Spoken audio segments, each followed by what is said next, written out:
یہ مسئلہ سمجھ لیجئے، لا تدعو مع اللہ احدا، اللہ کے ساتھ کسی کو مت پکارو۔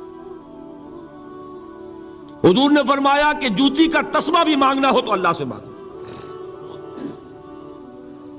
اللہ نے تو دروازہ کھولا ہوا ہے، جو چاہو مانگو، کسی اور سے مت مانگو۔ دیکھیے ایک علمی مسئلے اور ہوتے ہیں، یہ جو روحانیات کا معاملہ ہے، عالم ارواح میں کیا صورت ہے، ارواح صرف کہیں اللہ کے پاس کسی کولڈ سٹوریج میں ہے یا اس کا اس دنیا سے بھی کوئی تعلق ہے، یہ علمی مسائل ہیں۔ فرض کیجئے اس وقت کوئی ارواح یہاں موجود ہو، فرض کیجئے، میں اس کا انکار نہیں کروں گا، ہو سکتا ہے کہ ہو سکتا ہے کوئی روحانیت والا شخص بتا بھی دے کہ ہاں فلاں کی روح موجود ہے، ہوگی بھائی، اسے نظر آتی ہوگی، ٹھیک ہے۔ یہ بھی ہو سکتا ہے کہ کوئی شیطان جن ہو اور وہ دھوکہ دے رہا ہو کہ میں فلاں کی روح ہوں، ہو سکتا ہے کہ نہیں؟ لیکن یہ بھی ہو سکتا ہے، وہ بھی ہو سکتا ہے، مجھے اس سے بحث نہیں۔ مجھے جس سے بحث ہے وہ یہ ہے کہ مجھے پکارنے کی اجازت نہیں ہے۔ ہوا کرے کسی کی روح موجود ہوا کرے، مجھے میرے رب کی اجازت نہیں ہے کہ میں اسے پکاروں۔ مدد مانگوں گا اللہ سے، دعا کروں گا اللہ سے، استغاثہ کروں گا اللہ سے، تکلیف کے لیے دعائی دوں گا اللہ کی۔ اب اللہ جس سے چاہے کروا دے، کسی روح کو بھیج دے، کسی فرشتے کو بھیج دے، مجھے کیا ہے؟ مجھے آم کھانے ہیں، پیڑ نہیں گننے۔ فلاں روح نے آگے کام کر دیا، کرے بھائی، میرا کام بننا چاہیے۔ اور فرشتہ آ گیا، اس نے کام بنا دیا، کرے، مجھے کیا غرض ہے اس سے، میرا کام بننا چاہیے۔ میرا مسئلہ یہ ہے کہ مجھے پکارنا ہے صرف اللہ۔ اللہ کو اس کی بھی قدرت ہے کسی کو نہ بھیجے، نہ کسی روح کو بھیجے، نہ ملائکہ کو بھیجے، بغیر کسی کے جو چاہے کر دے۔ اللہ کا مرضی ہے، وہ چاہے کسی روح کو بھیج دے، کسی فرشتے کو بھیج دے، مجھے اس سے غرض ہی کوئی نہیں۔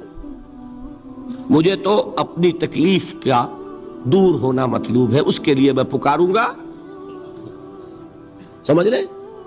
دیکھیے میں سادہ ترین کر رہا ہوں مسئلہ، عبد القادر جیلانی کی روح یہاں ہے یا نہیں، حضور کی روح انور یہاں ہے یا نہیں، یہ تو علمی مسئلہ ہو گیا نا۔ یہ فرشتے یہاں ہیں کہ نہیں، کوئی اختلاف ہے؟ میں پکار سکتا ہوں اسے کہ بھائی ذرا میرا کام کرتے رہے؟ یہ کروں گا تو شرک۔ موجود ہیں کرامن کاتبین ہے کہ نہیں؟ موجود ہونا نہ ہونا یہ مسئلہ علمی۔ جو اصل میں شرک سے متعلق مسئلہ ہے وہ یہ ہے کہ پکارنے کی اجازت نہیں۔ دیکھیے حضور کی ایک حدیث ہے، اور یہ ایک ہمارے لیے خوشخبری ہے۔ آج 8واں دن ہے، آپ اپنی نیند کی قربانی دے رہے ہیں، آ رہے ہیں، سن رہے ہیں۔ یہ حدیث بھی سن لیجئے، بشارت والی حدیث ہے۔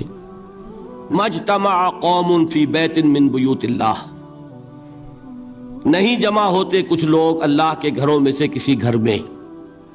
اس کا مصداق اول تو مسجد ہوگی، لیکن تقریباً تمام محدثین نے مانا ہے کہ صرف مسجد تک محدود نہیں ہے، سب گھر اللہ کے ہیں۔ یہ جگہ کس کی ہے؟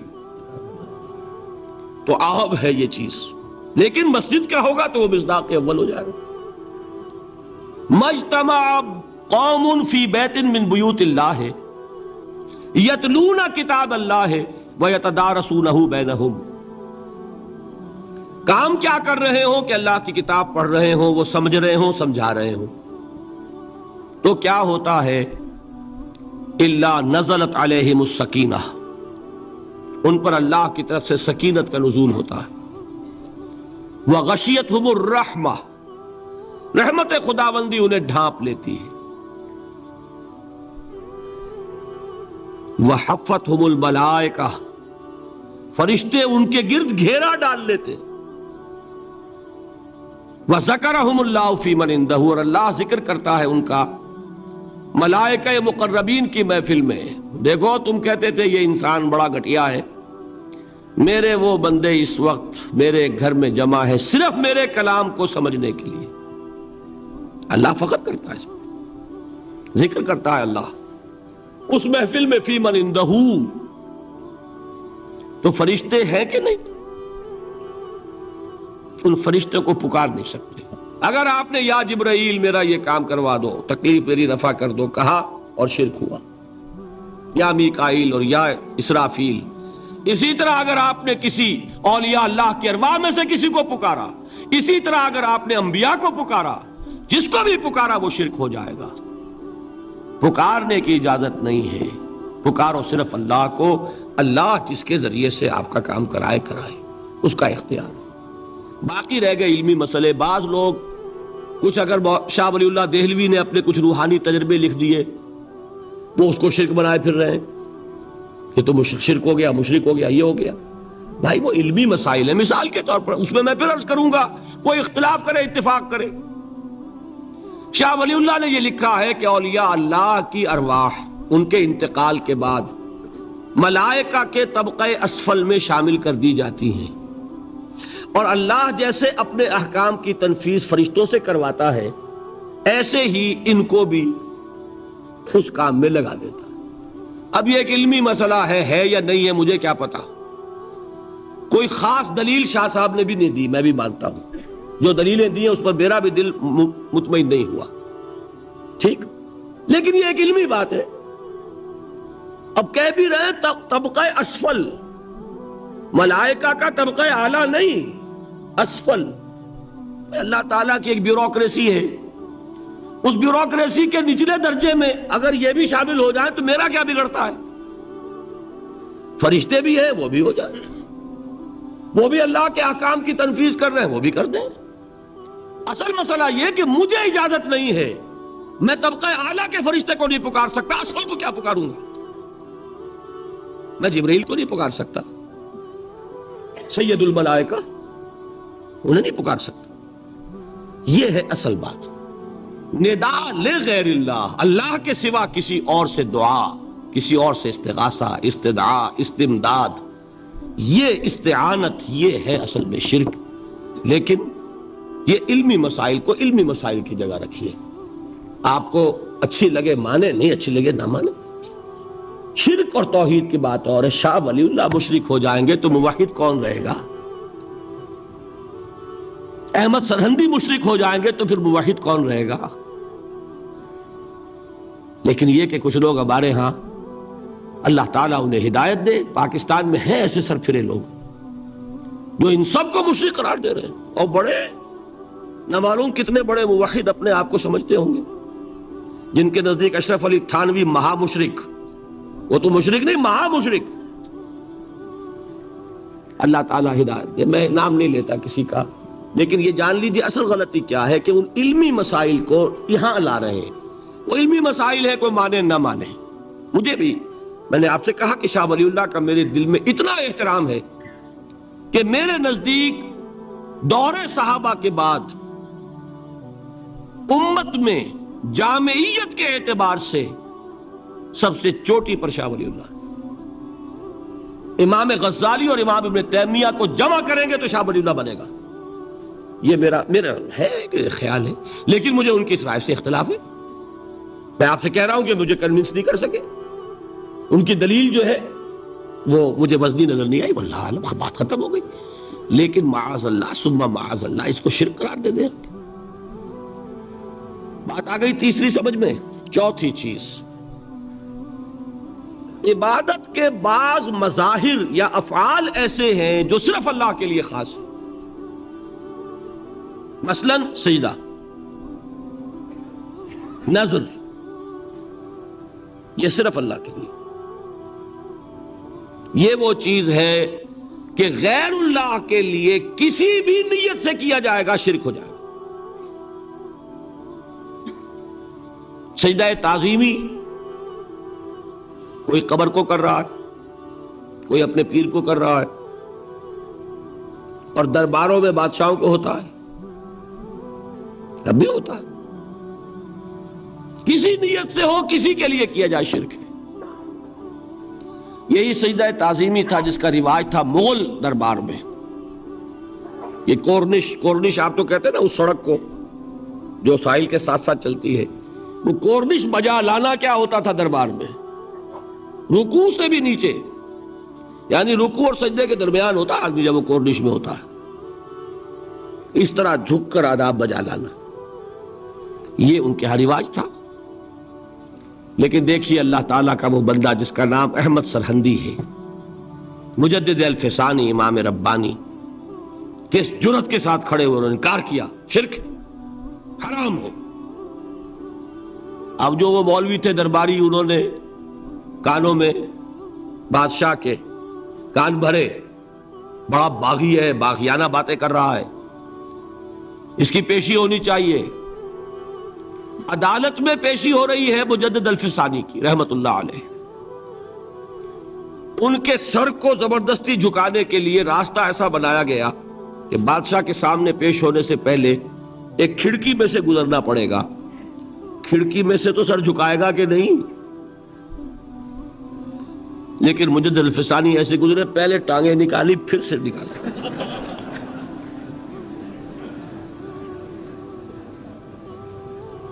یہ کوئی کٹ ملا نہیں تھا، مجدد الفسانی۔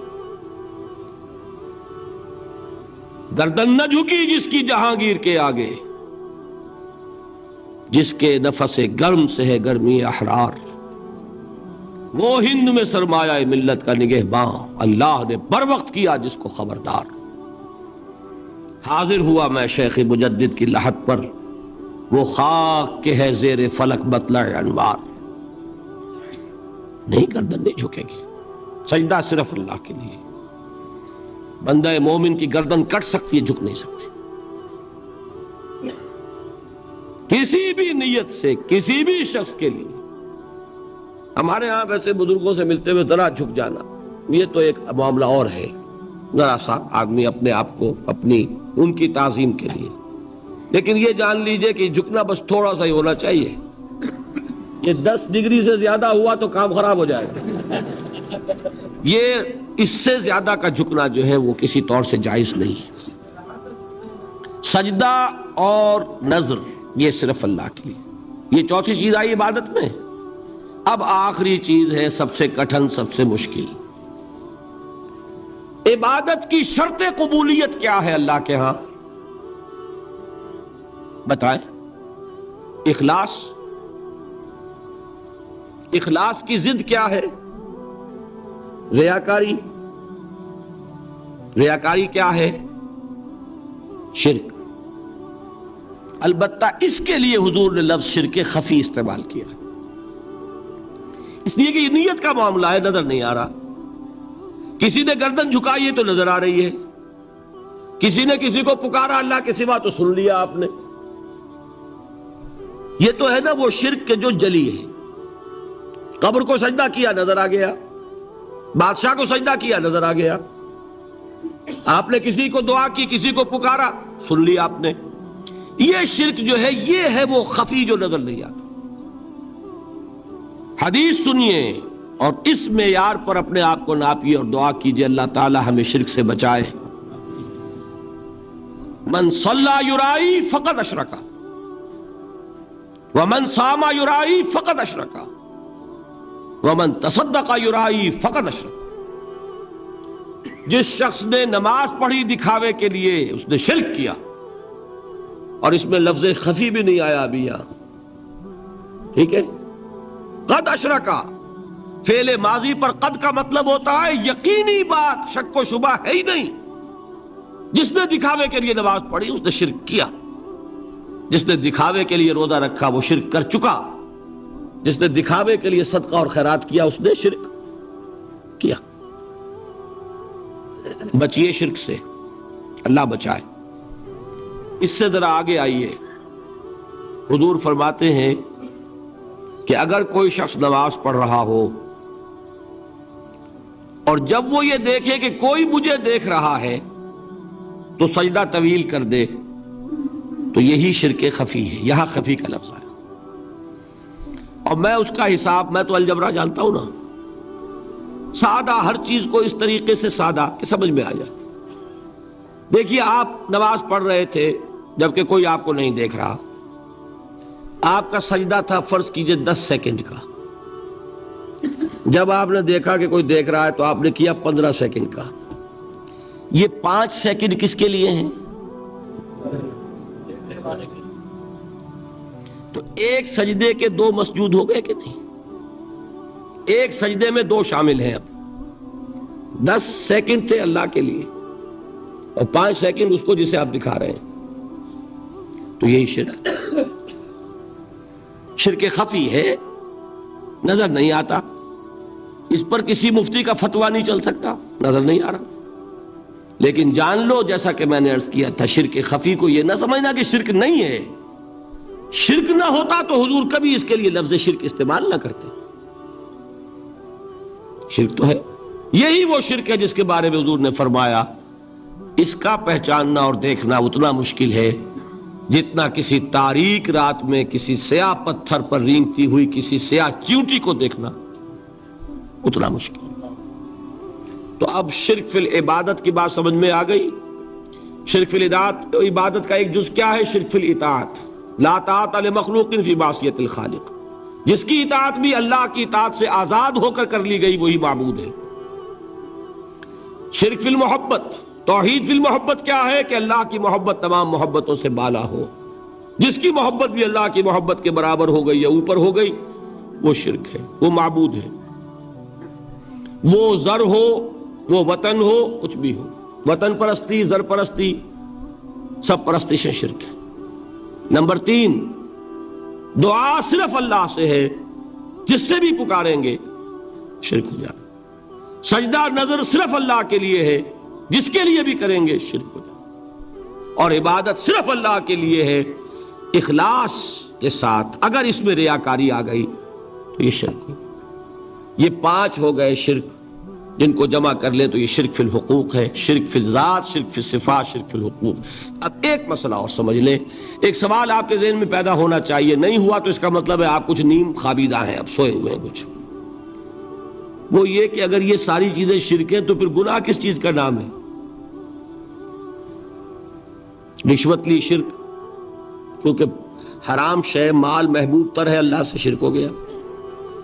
ایک نماز چھوڑ دی شرک، اس لیے کہ نفس کا حکم مانا اللہ کا نہیں مانا، شرک ہو گیا. تو بھائی پھر وہ گناہ کون سے جو اللہ نے کہا میں بخش دوں گا؟ یہ سوال ہے کہ نہیں؟ اور اسی سے ایک نہایت اہم مسئلہ حل ہو جائے گا. بہت اہم مسئلہ ہے جو ہمارے ہاں بڑی تلخی کا موجب بنا ہوا ہے. یہ سب چیزیں اپنی اصل کے اعتبار سے شرک ہیں، لیکن اس کے کرنے والے کو مشرک نہیں کہیں گے، بلکہ یہ چیز اگر نیت میں آ جائے، شعوری طور پر ہو جائے، اس کو استقامت ہو جائے تو شرک بن جائے گا.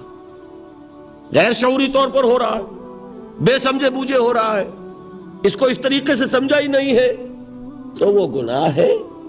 لیکن یہ کہ تل کے اوٹ میں پہاڑ ہے، اس کو جب آپ کو دکھایا جائے گا کہ دیکھو بھائی اس کے اندر شرک مضمر ہے، اس میں شرک چھپا ہوا ہے، یہ شرک ہی کا مظہر ہے، تو وہ بات شاید سمجھ میں آئے، پھر بھی آپ کریں گے تو وہ شرک ہو جائے.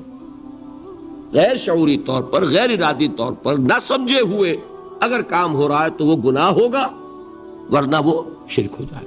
دوسری بات یہ کہ جس کسی میں ایسی کوئی چیز دیکھ لی آپ نے کہا مشرک ہے تو مرتد کافر، نہ اس کے پیچھے نماز ہوگی، اور پھر آگے بڑھ جائے تو وہ تو پھر واجب القتل ہے، مرتد ہے، واجب القتل ہے.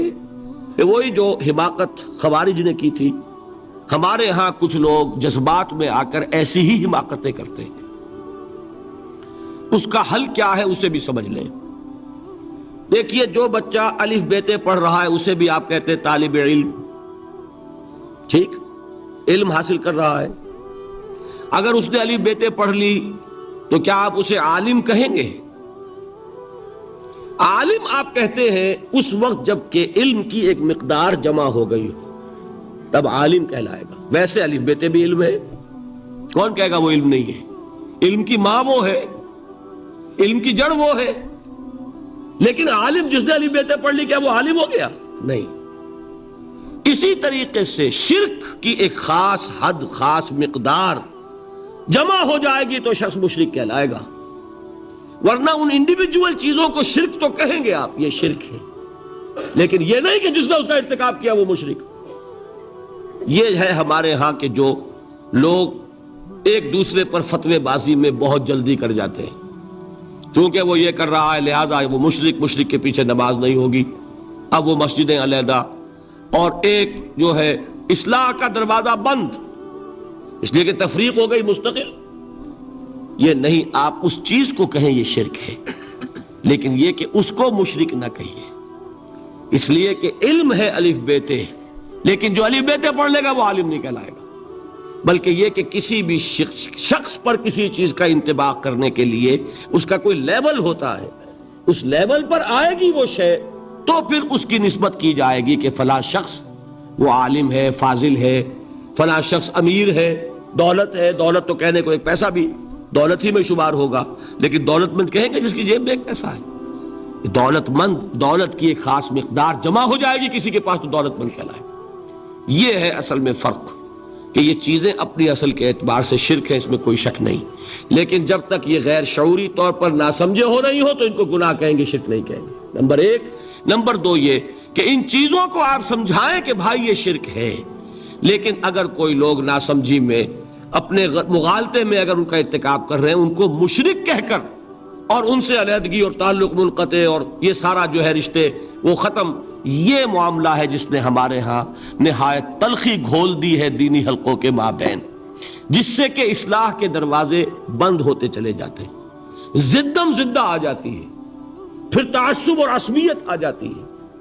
اگر آپ اس وسیع معنی میں سمجھائیں گے کہ نفس پرستی بھی شرک ہے، دولت پرستی بھی شرک ہے، ریاکاری بھی شرک ہے، اور اس میں آپ بتائیں گے غیر اللہ کی حاکمیت شرک ہے، وطن کی محبت اللہ کی محبت سے بالا تر ہو جائے تو وطن پرستی شرک ہے، یہ اگر آپ بتائیں گے تو ساتھ ہی اگر آپ بتا دیں گے کہ قبر پرستی بھی شرک ہے تو وہ مان لے گا کہ یہ صرف میرے اوپر ہی فتویٰ نہیں لگا رہا ہے، اس نے تو خود اپنے اندر بھی جھانکا ہے اور اپنے آپ کو بھی وہ ماننے کو تیار ہے کہ جب تک کہ انسان اس لیول پر نہ آ جائے کہ اس کی اطاعت مطلق صرف اللہ کے لیے، تمام اطاعتوں سے آزاد ہو جائے، اللہ کی اطاعت کے تابع اطاعتیں ہو، کوئی اطاعت اللہ کی اطاعت سے آزاد نہ ہو، تمام محبتوں سے اس معنی میں آزاد ہو جائے کہ کسی شے کی محبت اللہ کی محبت سے ور نہ ہو، اگر یہ معیار سامنے رکھیں گے تو آدمی آپ کی بات سنے گا، اس کے دل میں بات اترے گی۔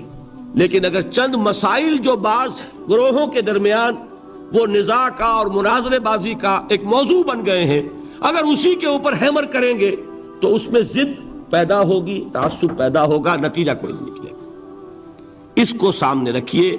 آخری ایک صرف آیت سنا رہا ہوں اسی محبت کی، وہ سارا جو میں نے جہاد اور اقامت دین اس کی بحث کی ہے، آیت نمبر 24 ہے سورہ توبہ کی۔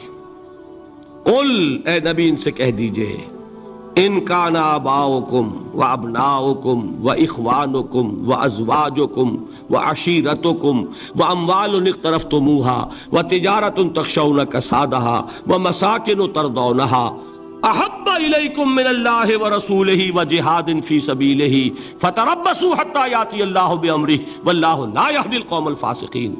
اے نبی ان سے کہہ دیجئے کہ لوگوں، اگر تمہیں اپنے باپ، اپنے بیٹے، اپنے بھائی، اپنی بیویاں، اپنے رشتہ دار، اپنے وہ مال جو تم نے کمائے ہیں محنت سے، اپنے وہ کاروبار جو جن کا کہ کساد کا تمہیں اندیشہ رہتا ہے، اپنی وہ بلڈنگیں جو بڑے ارمانوں سے بنائی ہیں، اگر یہ محبوب تر ہیں اللہ سے، اس کے رسول سے اور اللہ کی راہ میں جہاد سے، فتربصوا، جاؤ دفع ہو جاؤ، انتظار کرو وہاں بیٹھ کر، حتی یاتی اللہ بامرہ، یہاں تک کہ اللہ اپنا فیصلہ سنا دے، اور اللہ ایسے فاسقوں کو ہدایت نہیں دیتا۔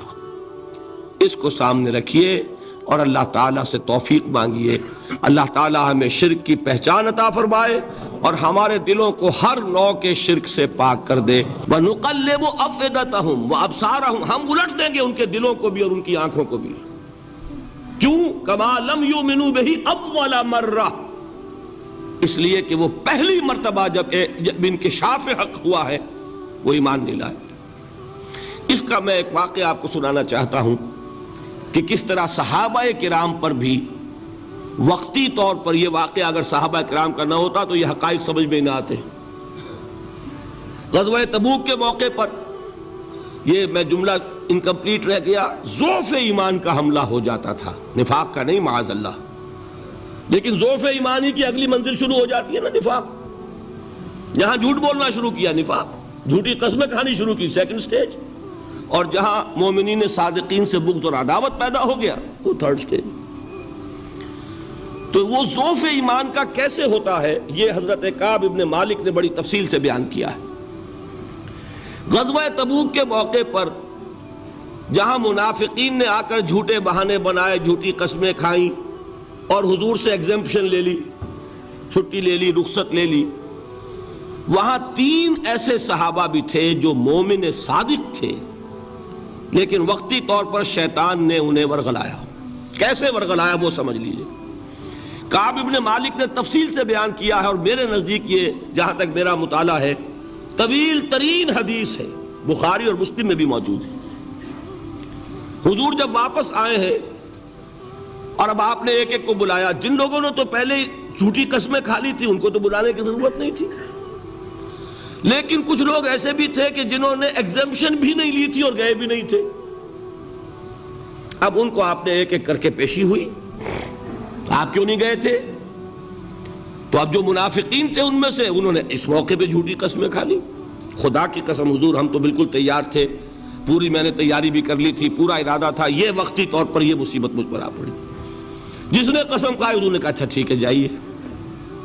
کعب ابن مالک کی باری آئی تو ان کے الفاظ اپنے یہ کہ جب میں پیش ہوا تو حضور کے چہرے مبارک پر ایک غصے والی مسکراہٹ تھی. زہر خند کہتے ہیں نا, ایک مسکراہٹ ہے لیکن غصے کے ساتھ, غضبناک. آپ فرمائیے آپ کیوں نہیں گئے؟ حضرت کعب یہ فرماتے ہیں کہ میں نے عرض کیا کہ حضور زبان میرے پاس بھی ہے, جھوٹ میں بھی بول سکتا ہوں, لیکن جھوٹ بول کر میں اس وقت آپ کی ناراضگی سے تو بچ جاؤں گا لیکن اللہ کے پکڑ سے نہیں بچ سکوں گا. میں اعتراف کرتا ہوں کہ جتنا صحت مند میں اس زمانے میں تھا کبھی نہیں تھا, جتنا فارغ البال اس وقت تھا کہ میرے پاس ساز و سامان موجود تھا راستے کے لیے, اتنا میں کبھی نہیں تھا. لیکن ہوا کیا؟ ہوا یہ کہ مجھے میرے نفس نے, شیطان نے پٹی پڑھائی. وہ پٹی کیا پڑھائی کہ حضور تو 30,000 کے لشکر کے ساتھ چلیں گے تو لشکر تو سلولی موو کرے گا نا, تمہارے پاس بڑی تکڑی, بڑی توانا صحت مند اونٹنی ہے, تم ذرا 2 دن بعد چلنا تیزی کے ساتھ اور حضور سے مل جانا, بس یہ تاخیر کا حربہ. تو انہیں خیال آیا کہ ابھی 2 دن گھر کی ٹھنڈی چھاؤں ہے, میں یہاں پہ جو آرام ہے وہ کر لوں. مجھے جگر کا شعر یاد آیا ہے کہ تپتی راہیں مجھ کو پکاریں, دامن پکڑے چھاؤں گھنیری. ایک طرف فرض کی پکار ہے, اس میں تو ظاہر بات ہے کہ وہ تپتی راہیں ہیں, لا تنفروا فی الحر سنا چکا ہوں آیت. یہاں گھر میں, نخلستان میں, کھجوروں کی چھاؤں میں, اہل و عیال میں یہ ٹھنڈی چھاؤں جو ہے یہ پکڑ رہی ہے, بھائی 2 دن ٹھہر کے چلے جانا, ٹھیک ہے, کوئی نیت میں خرابی نہیں نا. اس کے بعد پھر جب ابھی 2 دن اور ٹھہر جاؤ, یہ تو بڑا لمبا سفر ہے, ذرا تیز اور دوڑ لینا.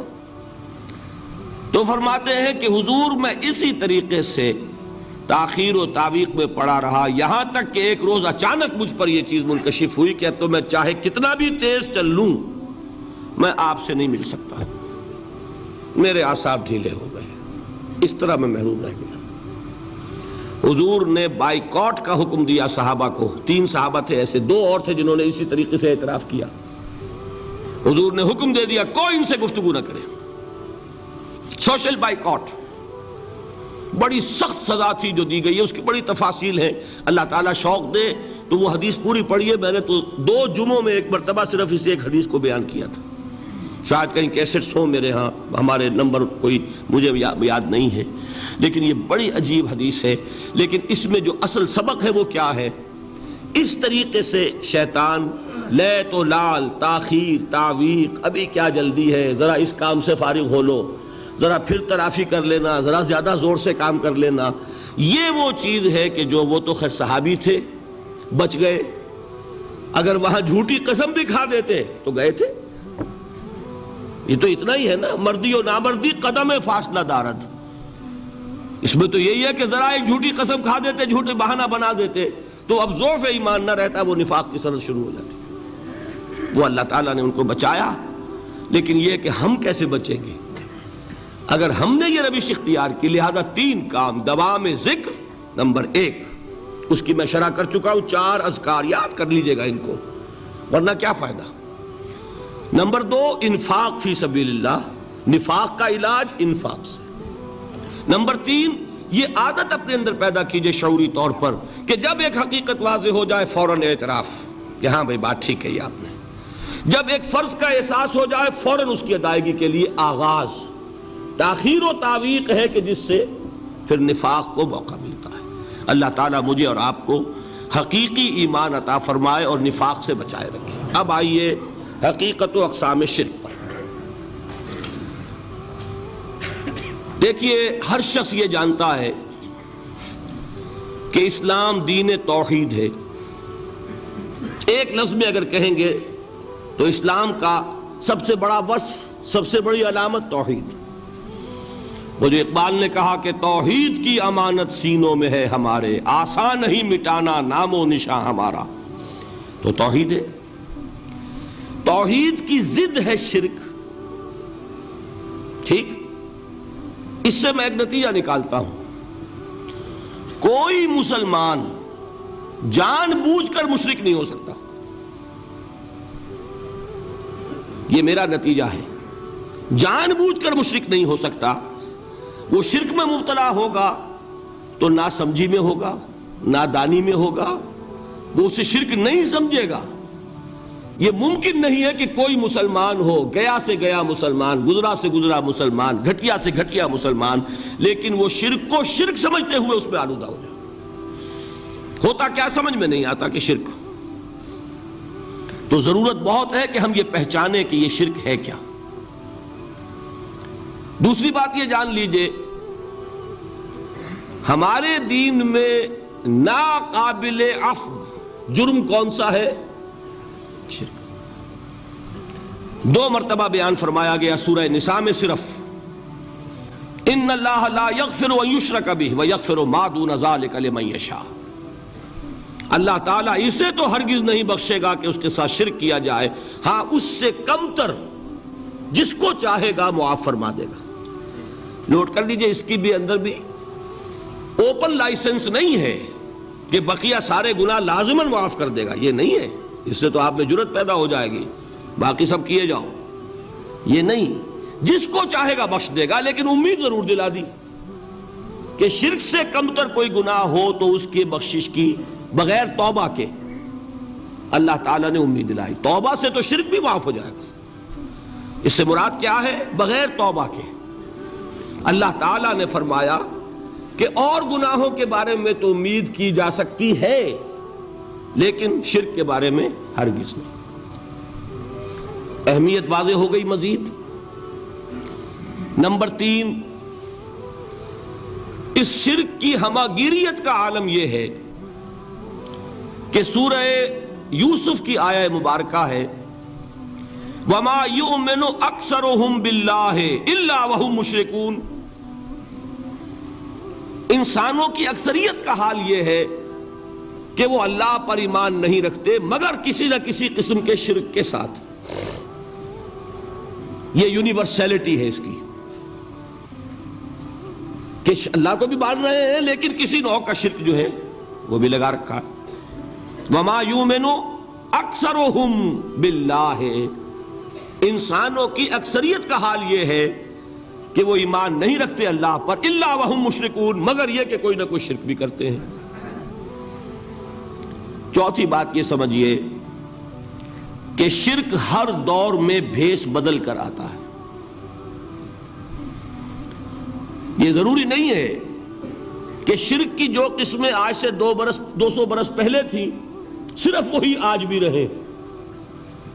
ہو سکتا ہے کہ بالکل نئی شکلیں اس شرک نے اختیار کر لی۔ اس سے کیا نتیجہ نکلا کہ اگر اجتہادی بصیرت نہیں ہوگی تو ہو سکتا ہے کہ ایک شخص جو ہمارے سابق علماء نے لکھ دیا کہ یہ چیز شرک، یہ چیز شرک، یہ چیز شرک، یہ چیز شرک، آج سے 500 برس پہلے کا انسان، بڑے سے بڑا عالم دین، اپنے زمانے کے شرک کو پہچان کر تو لکھ سکتا ہے، اس سے تو آپ بچ رہے ہیں۔ امام ابن تیمیہ نے اس کو شرک قرار دیا، اس کو شرک قرار دیا، اس کو شرک قرار دیا، کوئی شخص ہے جو اس سے تو بچ گیا۔ امام صاحب کی دی ہوئی بصیرت سے اس نے ان جو اقسام ہے شرک کی ان کو پہچان لیا، لیکن یہ عین ممکن ہے کہ آج کے شرک کو وہ نہ پہچان رہا ہو۔ اپنی جگہ وہ سمجھ رہا ہو اپنے آپ کو بہت بڑا موحد، جبکہ اس دور کا جو شرک ہے اس میں ملوث ہو۔ اس کو میں نے کہا ہے کہ اس شرک کے بارے میں بڑی اجتہادی بصیرت کی ضرورت ہے۔ فارسی کا ایک شعر ہے، بڑا پیارا شعر ہے، بہر رنگے کے خواہی جامہ می پوش، من انداز قدت رامی شناسم۔ اپنے محبوب سے کہہ رہا ہے شاعر کہ تم جس طرح کا چاہو لبادہ اوڑھ لو، میں تمہیں تمہارے قد سے پہچان لوں گا۔ کتنا ہی چھپا لو اپنے آپ کو، کیسے ہی لباس بدل لو، بہر رنگے کے خواہی جامہ می پوش، من انداز قدت رامی شناسم، میں تمہارے قد سے تمہیں پہچان لوں گا۔ یہ اگر بصیرت نہ ہو کہ شرک کو اس کے قد سے پہچان سکیں آپ، اس کے لیے ضرورت ہے اصولوں کی۔ دیکھیے جس طرح الجبرا کے اصول ہوتے ہیں، فارمولہ ہے، فارمولہ ہاتھ میں آ گیا، مسئلے حل کرتے چلے جا رہے ہیں، آپ اپلائی کرنے کی دیر ہے فارمولے کی۔ اگر آپ نے صرف گنتی کر کے کسی زمانے کے شرک وہ تو سمجھ لیے، لیکن وہ بصیرت باطنی حاصل نہیں ہوئی، اجتہادی بصیرت، وہ اصول ہاتھ میں نہیں آئے کہ جس سے آپ پہچان سکیں، تو ہو سکتا ہے کہ اس دور کے شرک کو آپ نہ پہچان سکیں۔ اس کے لیے ضرورت ہے کہ اصل اصول ہاتھ میں آ جائیں تاکہ ان اصولوں کو اپلائی کریں۔ ایک بات مجھ سے اور سن لیجئے، میرا اپنا یہ تاثر ہے، ہمارے دین میں خیر، بھلائی، نیکی، چاہے وہ نظریے کی ہو، علم کی ہو، عقیدے کی ہو، عمل کی ہو، اخلاق کی ہو، وہ سب کیا ہے؟ وہ توحید ہی کے شجرہ طیبہ کی شاخیں ہیں۔ اور شر، برائی، گمراہی، خیالات کی ہو، نظریات کی ہو، علم کی ہو، عقیدے کی ہو، عمل کی ہو، اخلاق کی ہو، سب کے ڈانڈے شرک کے شجرہ خبیثہ سے ملتے ہیں۔ اس شجرہ خبیثہ کے برگوبار ہے جو بھی برائی ہے، عمل کی یا علم کی، اور اس شجرہ طیبہ کے برگوبار ہے جو بھی خوبی ہے، عمل کی یا عقیدے کی۔ یہ میرا تاثر ہے، اور جب تک اس انداز میں وہ آپ کو اندرونی رشتے ظاہر نہیں ہوں گے، آپ پر منکشف نہیں ہوں گے، وہ اجتہادی بصیرت جو ہے پیدا نہیں ہو سکے گی۔ اب آئیے ایک اور بات دیکھیے، شرک میں اور الحاد میں کیا فرق ہے، یہ بھی ہم نہیں سمجھتے۔ الحاد، مادہ پرستی، وہ کیا ہے؟ ایتھیزم، کسی بھی خدا کا انکار۔ ہمارے آج کے دور کی سب سے بڑی گمراہی یہ ہے۔ شرک کیا ہے؟ خداؤں کو ماننا۔ یہ کیا ہے؟ تھیزم ہے، لیکن پولی تھیزم ہے۔ توحید کیا ہے؟ مونو تھیزم ہے، ایک خدا کا ماننا۔ لیکن شرک کے اندر ایک اور حقیقت کو پہچان لیجئے، شرک میں ہمیشہ ٹاپ پر ایک خدا کو مانتے ہیں، باقی سارے خدا نیچے ہوتے ہیں، اوپر جا کر وہ توحید ہوگی ہمیشہ۔ کوئی مشرکانہ نظام ایسا نہیں ہے جو ٹاپ پر جا کر توحید نہ بن جائے۔ دیکھیے ہندو دیویاں، دیوتا بے شمار، لیکن مہادیو وہ بھی کیا دو ہیں؟ مہادیو وہ تو ایک ہے۔ انگریزی میں گاڈز، گاڈیسز، لیکن وہ چھوٹے جی سے لکھے جائیں گے، چھوٹے جی سے لکھے جانے والے gods and goddesses. Roman mythology ہو، گریک مائتھولوجی ہو، ان دیویوں دیوتاؤں کے نام ہی آپ نہیں یاد کر سکتے، لیکن گاڈ بڑے جی سے وہ ایک ہے کہ نہیں؟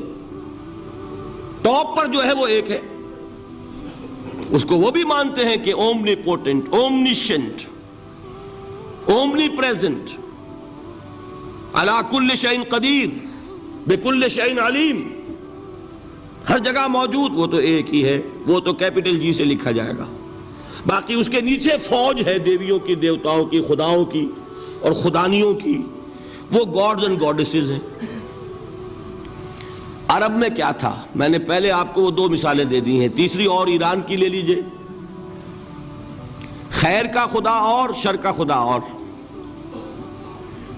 ایک یزداں ایک اہرمن، ٹھیک، سنویت ہو گئی نا، دو خداؤں کو مانا، لیکن وہی ہے جو خدائے خدائے گاں، خداؤں کا خدا، اس کو ایک ہی مانتے ہیں۔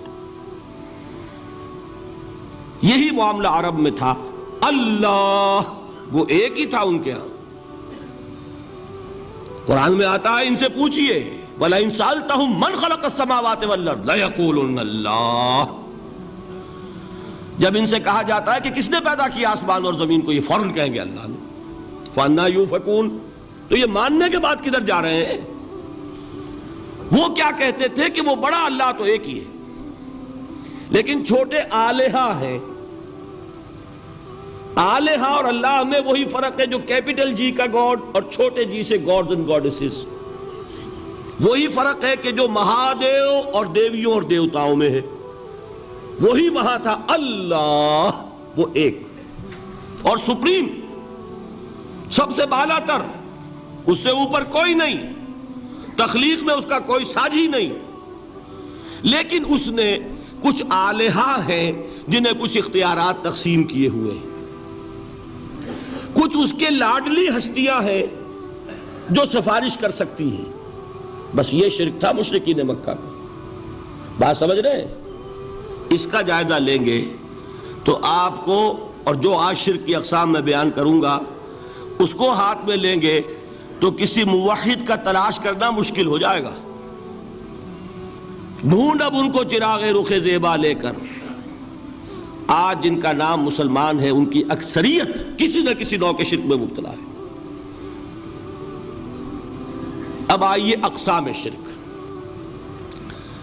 اقسام شرک میں بھی وہی کیفیت ہے جو نفاق کے بارے میں نے عرض کی تھی کہ ایک تقسیم یہ ہے جو علماء نے کی ہے، ایک ہے عقیدے کا نفاق، ایک ہے عمل کا نفاق، اسی طرح ایک ہے عقیدے کا شرک، ایک ہے عمل کا شرک۔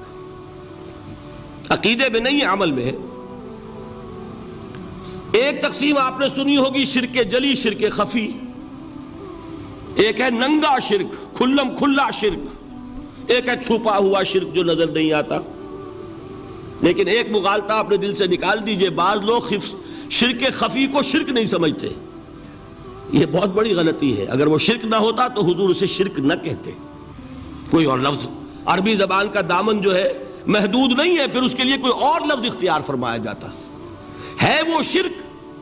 لیکن ایک شرک ہے جلی جو نمایاں ہے، نظر آ رہا، ایک ہے شرک خفی جو نظر نہیں آ رہا، اور وہ کتنا خفی ہو سکتا ہے اس کی ایک مثال دی حضور نے۔ شرک خفی اتنا خفی ہو سکتا ہے، ذرا مبالغہ دیکھیے جو حضور نے بات کو سمجھانے کے لیے مثال میں جو مبالغہ اختیار فرمایا۔ ایک سیاہ اندھیری رات میں ایک سیاہ پتھر پر ایک سیاہ چیونٹی کو رینگتے ہوئے دیکھنا جتنا مشکل ہے، اتنا ہی شرک خفی کا پہچاننا مشکل ہے۔ بتائیے، آپ نے فرمایا انا افصح العرب، میں عرب کا فصیح ترین انسان ہوں، اس سے آگے کوئی مثال دی جا سکتی ہے؟ اندھیری رات، تاریک رات، پتھر سیاہ، چیونٹی سیاہ، کون دیکھ سکتا؟ جتنا اس کو دیکھنا ناممکن ہے اتنا ہی شرک خفی کا پہچاننا مشکل ہے۔ گویا کہ اس سے تو اللہ ہی بچائے گا تو انسان بچے گا۔ ایک آخری بات تمہیداً اور عرض کر دوں، پھر میں چلوں گا اقسام پر۔ میری جو باتیں آپ کے سامنے آئی اس سے ایک منطقی نتیجہ نکلتا ہے، کوئی شخص اگر حقیقتاً شرک سے بچ جائے، واقعتاً شرک سے بچ جائے، ہر قسم سے بچ جائے، اس سے بھی اوپر کوئی انسان ہوگا؟ گویا کہ یہ آخری منزل ہے، یا یوں کہیے کہ جس شخص کے بارے میں اللہ تعالیٰ یہ مان لے کہ میرا یہ بندہ شرک سے بری ہے، اس سے بڑی سند کوئی ہے؟ دی ہائیسٹ ٹیسٹیمونیل، سب سے بڑی سند، سب سے بڑی تعریف جو بندے کی ہو سکتی ہے وہ کیا ہے؟ یہ مشرک نہیں۔ یہی وجہ دیکھیے آپ قرآن مجید میں حضرت ابراہیم کے ذکر میں دیکھیں گے، ابراہیم کا مقام کیا ہے؟ خلیل اللہ، ابو الانبیاء، امام الناس، تین نسبتیں ہیں، تینوں بڑی عظیم۔ اللہ کے ساتھ نسبت کیا ہے؟ خلیل، واتخذ اللہ ابراہیم خلیلا۔ ابو الانبیاء، کتنے نبی ہیں ان کی نسل میں؟ اسحاق اور اسماعیل سے چلیے، پھر یعقوب اور یوسف، اور پھر چلیے موسیٰ اور ہارون، اور پھر چلیے سارے انبیاء بنی اسرائیل کے، حضرت عیسیٰ، پھر یہاں تک کہ محمد الرسول اللہ کس کی اولاد ہے؟ ابراہیم کی، ابو الانبیاء۔ اور نمبر 3، انی جاعلک للناس اماما، امام الناس۔ اور قرآن میں جو سب سے بڑی سند انہیں دی جاتی ہے وہ کیا؟ وما کان من المشرکین، وہ ابراہیم مشرکین میں سے نہیں تھے۔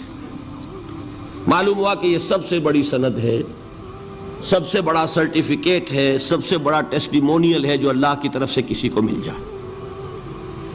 میں جو اقسام شرک بیان کرنا چاہتا ہوں تو میری تقسیم ذرا مختلف ہے۔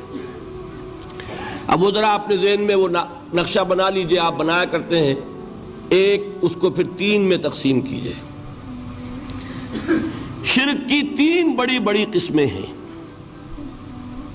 شرک فی الذات نمبر 1، شرک فی الصفات نمبر 2، شرک فی الحقوق نمبر 3۔ اور یہ میں عرض کر دوں آپ سے پہلے ہی، یہ مضمون بہت طویل ہے، میں آج صرف یہ کروں گا کہ خاکہ مکمل کر دوں۔ اب اس خاکے میں رنگ بھرنا، وہ تو ایک موضوع پر شرک فی الذات پر پوری تقریر ہونی چاہیے، شرک فی صفات پر ہونی چاہیے۔ ایک ایک گھنٹے کے میرے 6 کیسٹ ہیں اللہ کے فضل و کرم سے، جو کئی سال سے وہ پھیل رہے ہیں۔ 6 گھنٹے میں نے ان چیزوں کو بیان کیا، وہ موجود ہوں گے، لیکن آج وہ خاکہ ذہن میں بنا لیجئے، اور کچھ آپ کو الجبرے کے فارمولے ہاتھ میں آ جائیں تاکہ خود آپ میں صلاحیت پیدا ہو جائے پرکھنے کی کہ اس فارمولے کو اپلائی کر کے دیکھ لیں یہ شرک ہے یا نہیں۔ یہ 2 کام تو میں انشاءاللہ آج کر دوں گا، آپ مطمئن رہیں۔ باقی یہ کہ تفصیل، وہ تو ہر سلسلے میں تفصیل پھر بہت ہوگی، وہ شوق ہو تو وہ کیسٹس آپ سنیے۔ تو 3 تقسیمیں ہو گئی۔ شرک فی الذات، اللہ کی ذات میں کسی کو شریک کر دینا، یہ سب سے زیادہ نمایاں، سب سے زیادہ جلی، سب سے زیادہ عریاں، اور اللہ تعالیٰ کو سب سے زیادہ مبغوض اور ناپسند شرک ہے۔ شرک فی الصفات نمبر 2، یہ ایک علمی مسئلہ ہے جس میں آدمی ٹھوکر کھا جاتا ہے اگر محتاط نہ ہو۔ بڑے سے بڑے آدمی کو ٹھوکر لگ جائے گی۔ اس کا میں فارمولہ صرف آپ کو دوں گا، وہ ذہن میں رکھ لیجئے، پھر جہاں چاہیں اپلائی کیجئے، انشاءاللہ تعالی آپ کو ٹھوکر نہیں لگے گی۔ شرک فی الحقوق، اسی کا دوسرا نام شرک فی العبادت ہے۔ اللہ کا حق کیا ہے بندے پر؟ بندہ اللہ کی عبادت کرے، لیکن اس کو 5 اس کے مظہر ہیں، وہ ان میں گن کر بتا دوں گا کہ یہ شرک فی العبادت ہے۔ شرک فی العبادت کی اکثر شکلیں وہ ہیں کہ جو عملی شرک علماء جسے کہتے ہیں، اور اس کی شکلیں وہ ہو جائیں گی جن کو شرک خفی کہتے ہیں۔ تو سب سے جلی شرک فی الذات، سب سے خفی شرک فی الحقوق یا شرک فی العبادت، درمیان میں ایک علمی اعتبار سے مسئلہ ہے شرک فی صفات کا۔ اب آئیے سب سے پہلے شرک فی الذات، اس کی 2 قسمیں، اب اس کو تقسیم کیجئے 2 میں۔ ایک قسم جو زیادہ جلی ہے، زیادہ عریاں ہے، زیادہ ننگی ہے، یہ عجب ستم ظریفی ہے تاریخ کی کہ وہ ان قوموں میں پیدا ہوئی جو اپنا تعلق رسولوں سے جوڑتی ہیں۔ کیا کہ کسی کو خدا کا بیٹا بنا دینا، بیٹی بنا دینا۔ اب ظاہر بات ہے بیٹا بیٹی بنا دینا بالکل ہم پلہ کر دیا کہ نہیں؟ نو وہی ہو گئی کہ نہیں؟ دیکھیے غور کیجئے، گدھے کا بیٹا گدھا ہوگا، گھوڑے کا گھوڑا ہوگا، خدا کا خدا ہوگا۔ انسانوں میں آ جائیے، سید کا بیٹا سید ہوگا، مغل کا بیٹا مغل ہوگا۔ یہ بالکل ہم کفو بنا دینے والی بات ہے، بالکل ہم پلہ، ہم جنس، ہم نوع۔ یہ بدترین شرک ہے، اور آپ کو معلوم ہے یہ شرک کن میں پیدا ہوا؟ یہود کے ایک گروہ میں پیدا ہوا جنہوں نے حضرت عزیر کو خدا کا بیٹا قرار دیا۔ قالت الیہود عزیر ابن اللہ۔ سب سے زیادہ پیدا ہوا عیسائیوں میں جنہوں نے حضرت مسیح کو خدا کا بیٹا قرار دیا، اور واقعہ یہ ہے کہ اس گمراہی میں ان سے آگے کوئی نہیں جا سکتا۔ ان بدبختوں نے یہاں تک صراحت کی ہے کہ مسیح خدا کا صلبی بیٹا ہے۔ اس لیے کہ دو لفظ آتے ہیں، ایک ہوتا ہے ابن، ایک ہے ولد، ان میں ذرا فرق ہے۔ ابن کا لفظ عربی زبان میں کسی اور سینس میں بھی استعمال ہوتا ہے۔ ابن السبیل کسے کہتے ہیں؟ مسافر کو۔ تو کیا وہ مسافر اور کیا وہ رستے کا بیٹا ہوتا ہے، سبیل کا بیٹا؟ ابن الوقت کسے کہتے ہیں؟ اپارچونسٹ۔ ابن الوقت کوئی اصول نہیں، گنگا گئے تو گنگا رام اور جمنا آئے تو جمنا داس۔ یہ کیا ہے؟ ابن الوقت۔ لیکن ابن کے معنی جو ہے وہ بیٹے کے بھی ہے، تو تعویل ہو سکتی ہے، لیکن انہوں نے ولد کہا ہے۔ ولد کسے کہتے ہیں؟ صلبی بیٹے۔ یہ بدترین شرک ہے۔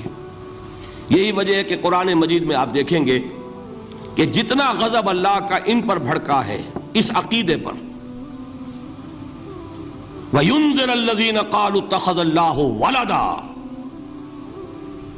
یہ قرآن نازل ہوا ہے محمد پر صلی اللہ علیہ وسلم تاکہ وہ خبردار کریں انہیں جنہوں نے یہ کہا ہے کہ اللہ نے کسی کو بیٹا بنایا۔ یہ سورہ کہف میں ہے، اور اگلی سورت سورہ مریم میں تو ایسا غضب اللہ کا ظاہر ہوتا ہے۔ وَقَالُوا اتَّخَذَ الرَّحْمَنُ وَلَدًا لَقَدْ جِئْتُمْ شَيْئًا إِدًّا تَكَادُ السَّمَاوَاتُ يَتَفَطَّرْنَ مِنْهُ وَتَنشَقُّ الْأَرْضُ وَتَخِرُّ الْجِبَالُ هَدًّا أَن دَعَوْا لِلرَّحْمَنِ وَلَدًا وَمَا يَنبَغِي لِلرَّحْمَنِ أَن يَتَّخِذَ وَلَدًا۔ انہوں نے کہا کہ رحمان نے کسی کو بیٹا بنایا۔ تم بہت بڑی گستاخی کی بات کر رہے ہو، تمہاری اس گستاخی کی وجہ سے آسمان پھٹ پڑنے کو ہے، زمین شق ہو جانے کو ہے، اور قریب ہے کہ پہاڑ ایک دھماکے کے ساتھ گر جائیں، کہ انہوں نے خدا کے لیے بیٹا تصنیف کر دیا۔ حالانکہ اللہ رحمان، اس کی شان اس سے بہت بلند و بالا ہے کہ اس کے کوئی بیٹا ہو۔ اس کی وجہ بھی سمجھ لیجئے کہ بیٹے کی ضرورت کسے ہوتی ہے؟